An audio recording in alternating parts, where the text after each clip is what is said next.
খবর শুনছেন বর্তমান সংবাদ চ্যানেল থেকে। আজ জানাবো পশ্চিমবঙ্গ দেশ এবং বিশ্বের বাছাই করা গুরুত্বপূর্ণ ৪৫টি তাজা সংবাদ। শুরুতেই জানিয়ে দেব সংবাদ শিরোনাম।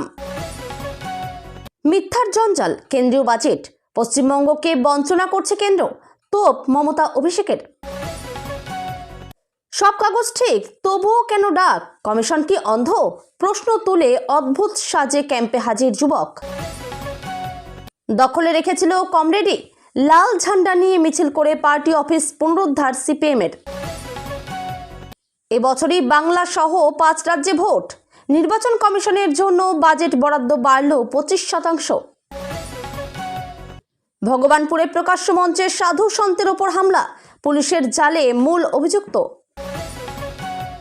হয়তো অন্যত্র চলে যেতে হবে, হাবড়ায় প্রার্থী হচ্ছেন না জ্যোতিপ্রিয়। শিলিগুড়ি পাচ্ছে বুলেট ট্রেন, বাজেটে ঘোষণার পর কি বললেন বিধায়ক শঙ্কর ঘোষ। স্কুল কলেজে শেখানো হবে কন্টেন্ট ক্রিয়েশন, নতুন প্রজন্মের জন্য বড় সিদ্ধান্ত কেন্দ্রীয় বাজেটে। বিজেপি এলে কি মাছ মাংস বন্ধ, ভোটের বছরে বাজেট ঘিরে তৃণমূলের আখ্যানে পাল্টা ঘুঁটি পদ্ম শিবিরের। মাধ্যমিক পরীক্ষার্থীদের বিনা পয়সায় পরীক্ষা হলে পৌঁছে দেবেন বাস মালিকরা। উত্তরপ্রদেশের ঘটনার রেশ পশ্চিম মেদিনীপুরে, চন্দ্রকোনা রোডে হিন্দু সমাজের জোরালো বিক্ষোভ।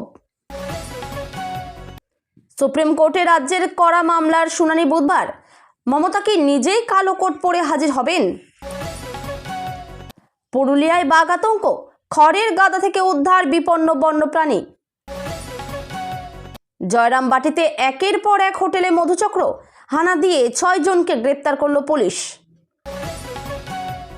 বালুচিস্তানে রক্তগঙ্গা, ৪০ ঘন্টার লড়াইয়ে খতম ১৪৫ জঙ্গি, ভারতের বিরুদ্ধে ফের অভিযোগ পাকিস্তানের।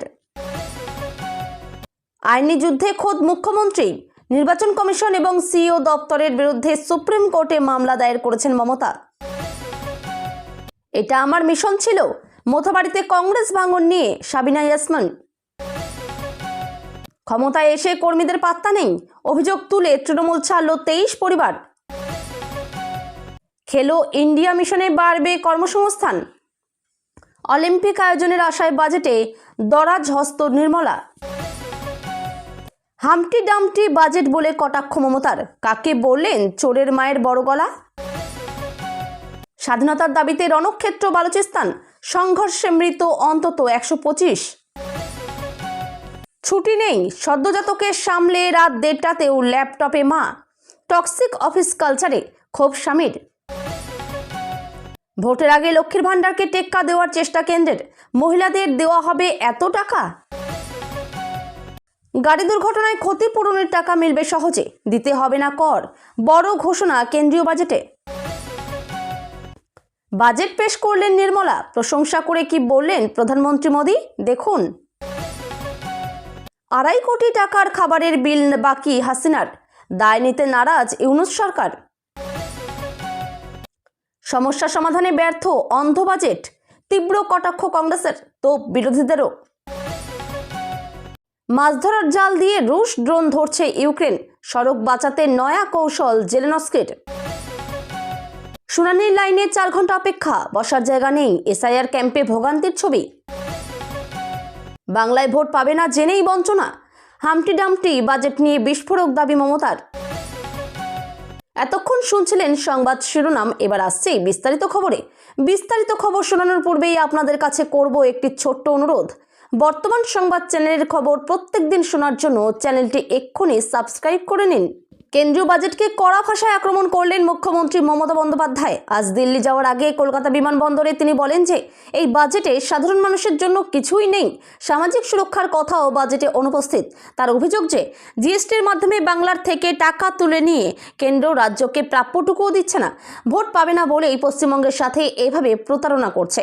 কেন্দ্রের এই বাজেটকে তিনি মিথ্যার জঞ্জাল বলে কটাক্ষ করেন। অনেকটা একই সুরেই বাজেটের সমালোচনায় সরব হয়েছেন তৃণমূলের সর্বভারতীয় সাধারণ সম্পাদক অভিষেক বন্দ্যোপাধ্যায়। ডানকুনি সুরত ফ্রেট করিডোরের ঘোষণার প্রসঙ্গে মমতা জানান যে 2009 সালে তিনি নিজেই এই পরিকল্পনার কথা রেলমন্ত্রী থাকাকালীন তুলেছিলেন। সেই সঙ্গে তিনি মনে করিয়ে দেন যে রাজ্য সরকার আগেই একাধিক ফ্রেট করিডোরের কাজ শুরু করেছে। ইতিমধ্যে সেখানে 72,000 কোটি টাকা বিনিয়োগ হয়েছে। শিলিগুড়ি থেকে বারাণসী হাইস্পিড রেল নিয়েও কটাক্ষ করে তিনি বলেন যে মোদির কেন্দ্র বারাণসীকে আলাদা করে গুরুত্ব দেওয়া হচ্ছে।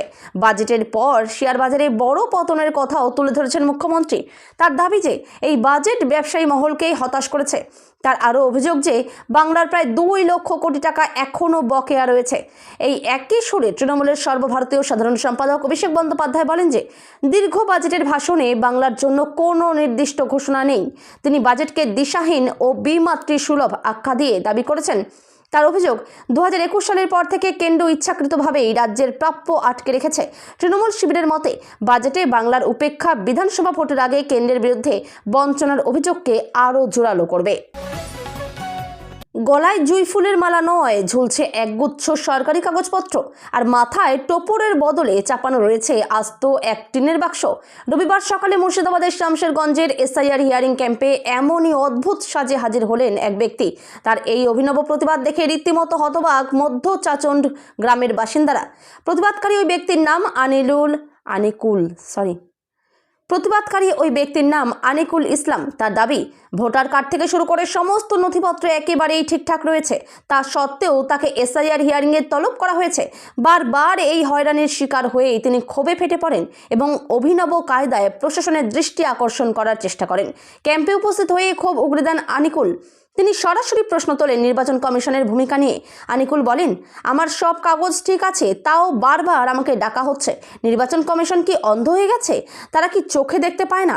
স্থানীয়দের একাংশের প্রশ্ন, সত্যিই যদি কাগজপত্র ঠিক থাকে তবে সাধারণ মানুষকে কেন এভাবে ক্যাম্পে ডেকে হয়রানি করা হচ্ছে? আনিকুল ইসলামের এই গান্ধীগিরি বা অভিনব প্রতিবাদ এখন শামশেরগঞ্জের জোর চর্চার বিষয়। আর্থিক সংকট মেটাতে দলীয় কার্যালয়ে লিজ দিয়েছিল সিপিএম। অভিযোগ, পূর্ব বর্ধমান জেলার গুসকরা শহরে সিপিএমের রবিন সেন ভবন নামে ওই লোকাল কমিটির কার্যালয় লিজ দেওয়ার পর থেকে আর দখল ছাড়তে চাইছিল না জনৈক ব্যবসায়ী। লাল ঝান্ডা নিয়ে মিছিল করে ওই দলীয় কার্যালয়টি পুনরুদ্ধার করল সিপিএম।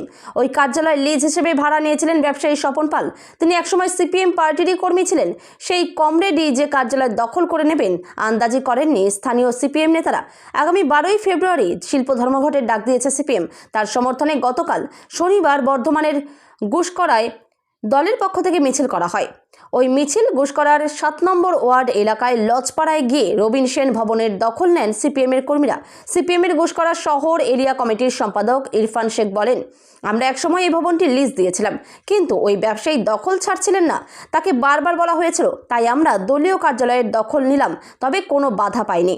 অভিযোগ, স্থানীয় ব্যবসায়ী স্বপন পাল ওই কার্যালয়টি লিজ নিয়ে ব্যবসা শুরু করেছিলেন। বিভিন্ন অনুষ্ঠানের জন্য ওই বাড়িটি ভাড়া দেওয়া হয়েছিল। সম্প্রতি সিপিএমের পক্ষ থেকে ওই কার্যালয় দাবি করা হয়েছিল। অভিযোগ, লিজের চুক্তির মেয়াদ শেষ হওয়ার পরও সেটি ফেরত দেওয়া হচ্ছিল না। ওই ব্যবসায়িক কার্যত সেটি দখল করে রাখা হয়েছিল। যদিও সেই অভিযোগ মানতে চাননি ওই ব্যবসায়ী। স্বপন পাল সে সময় বলেছিলেন, এই ভবনের জায়গা দলের নামে রেকর্ড নেই। 7 জন ব্যক্তির নামে দলিল রয়েছে। যে চালকল মালিকের কাছ থেকে জমি কেনা হয়েছিল সেই দলিলে পার্টি অফিস বলে কোনো উল্লেখই নেই। এখনও ভূমি ও ভূমি সংস্কার দপ্তরের রেকর্ডে চালকলের নামেই রেকর্ড রয়েছে। চলতি বছরে বাংলা সহ 5 রাজ্যে ভোট। তার আগে ভোটার তালিকার নিবিড় সংশোধন বা এসআইআর নিয়ে নানা প্রশ্নে বিদ্ধ নির্বাচন কমিশন। এই আবহে কমিশনের জন্য বাজেট বরাদ্দ বাড়ালো কেন্দ্রীয় সরকার। এবারের বাজেটে কমিশনের জন্য বরাদ্দ 25% বাড়িয়েছেন অর্থমন্ত্রী নির্মলা সীতারমণ। গতবারের বাজেটে কমিশনের জন্য বরাদ্দ ছিল 304.98 কোটি টাকা। এবার তা বেড়ে হলো 382.22 কোটি। বাজেটেই বলা হয়েছে বরাদ্দ হওয়া 382.22 কোটি টাকার মধ্যে 367.69 কোটি টাকা ভোট সংক্রান্ত খরচে ব্যবহার করবে কমিশন। বাকি টাকা ব্যয় হবে বিভিন্ন প্রশাসনিক এবং অন্যান্য খরচের জন্য। এবছর বাংলা, তামিলনাড়ু, অসম, কেরল ও পুদুচেরিতে ভোট রয়েছে। পরের বছর উত্তরপ্রদেশ এবং পাঞ্জাবে ভোট।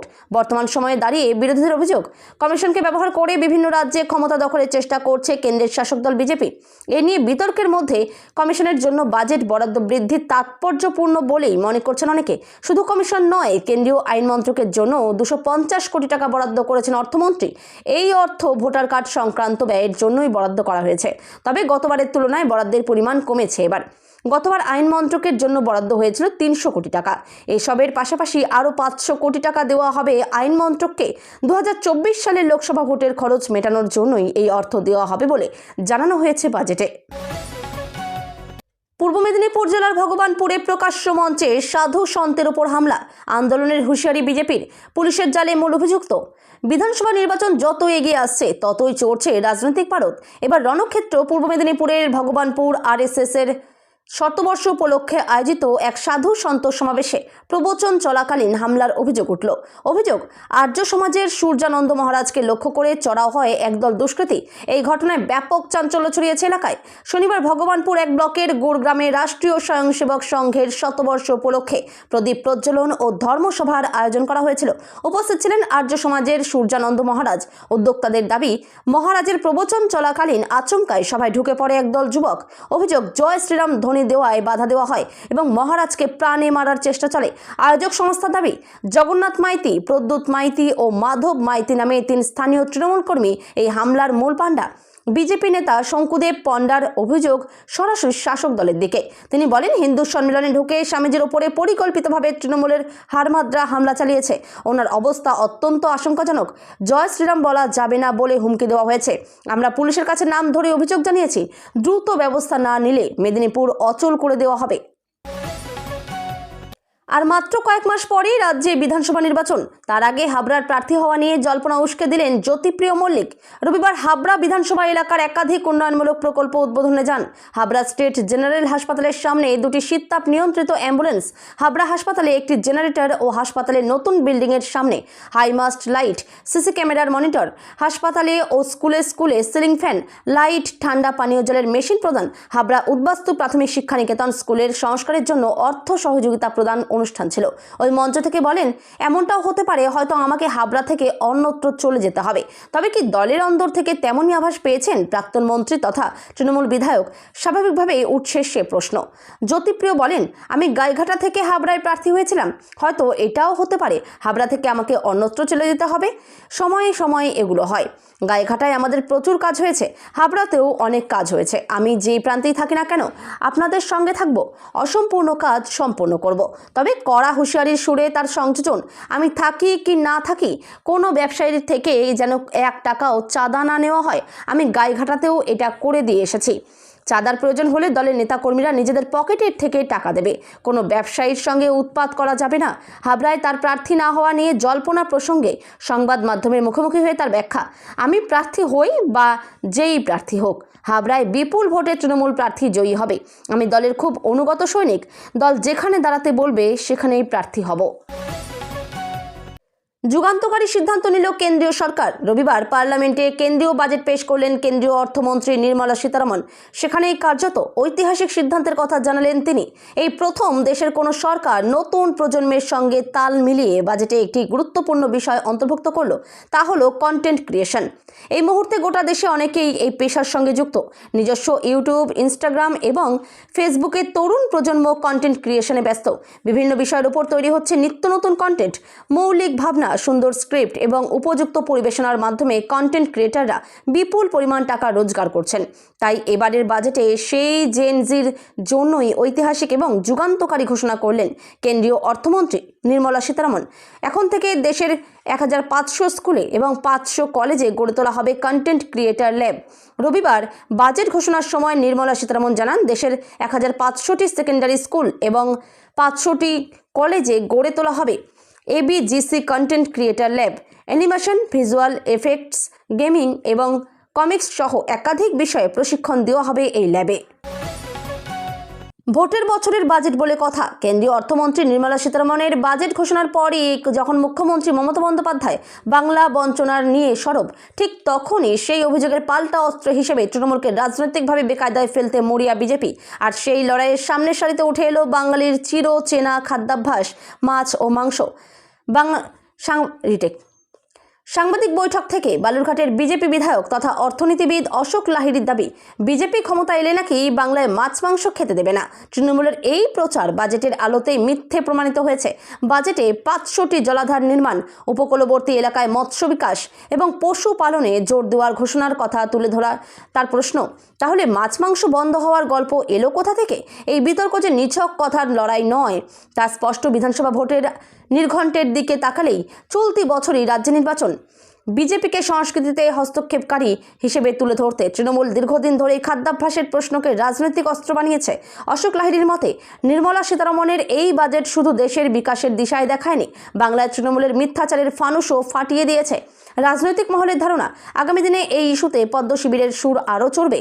পাল্টা জবাবে তৃণমূল কী অবস্থান নেয়, এখন সেদিকেই নজর। এর মধ্যেই কেন্দ্রীয় বাজেট নিয়ে তীব্র আক্রমণ শানিয়েছেন মুখ্যমন্ত্রী মমতা বন্দ্যোপাধ্যায়। তার কটাক্ষ, চোরের মায়ের বড় গলা, বাংলাকে কিছু দেয়নি, টোটালটাই মিথ্যে কথার ফুলঝুরি। এই বাজেট হামটি ডামটি বাজেট, রাজ্যকে বঞ্চনা করায় যে কেন্দ্রের মূল লক্ষ্য, সেই অভিযোগেই সরব হন তিনি। তবে বিজেপির দাবি, সেই অভিযোগ আদৌ টেকসই নয়। অশোক লাহিড়ীর প্রশ্ন, বাজেটে বাংলার জন্য কিছুই নেই, এই বক্তব্যের বাস্তব ভিত্তি কোথায়? তার যুক্তি, কাজ করার মানসিকতা থাকলে অনেক কিছুই করা যায়। তামিলনাড়ু বিরোধী শাসিত রাজ্য হয়েও এগিয়ে গিয়েছে, সেখানে বাংলায় বারবার বঞ্চনার অভিযোগ তোলা আসলে অজুহাত।